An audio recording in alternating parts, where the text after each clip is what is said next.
اللہ تو سب کچھ ہمیں آسانی سے دے سکتا ہے، پھر وہ توڑتا کیوں ہے ہمیں؟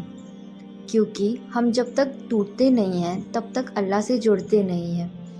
وہ اپنے راستے تک لانے کے لیے ہمیں دنیا کے راستوں سے گزارتا ہے۔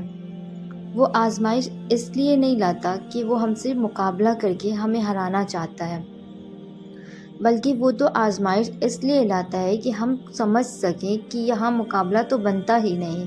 وہ عطا کرنے سے پہلے ایسی محرومیاں لاتا ہے جو ہمیں اس کے قریب رکھتی ہیں۔ پھر جب کہانی بے بسی کے مقام پر آ کر کھڑی ہو جاتی ہے تب وہ ہمیں معجزوں کا راستہ دکھاتا ہے۔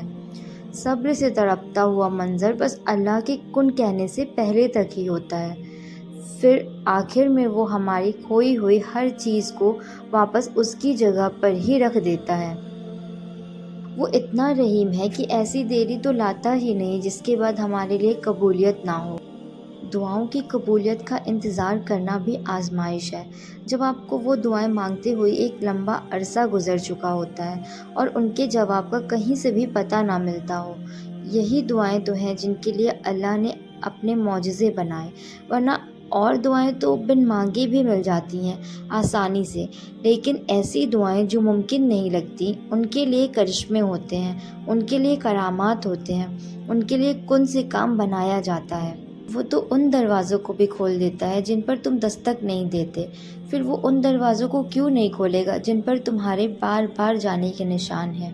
تم بہتر پانے کے خواہش مند تھے، لیکن اس نے تمہارے لیے بہترین تیار کر رکھا ہے۔ تم ناممکن سمجھ کر فوراً ہمت ہار جاتے ہو، لیکن اللہ پھر بھی تمہارے لیے اسی ناممکن کو ممکن بنا کر بھیجتا ہے۔ اللہ سے مانگتے مانگتے رک کیوں جاتے ہو؟ اتنی جلدی مایوس کیوں ہو جاتے ہو؟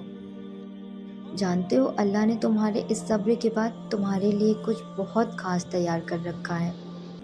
یہ لفظ ناممکن تو دنیا والوں کی کتاب میں پایا جاتا ہے، اللہ کے نزدیک تو سب ممکن ہے۔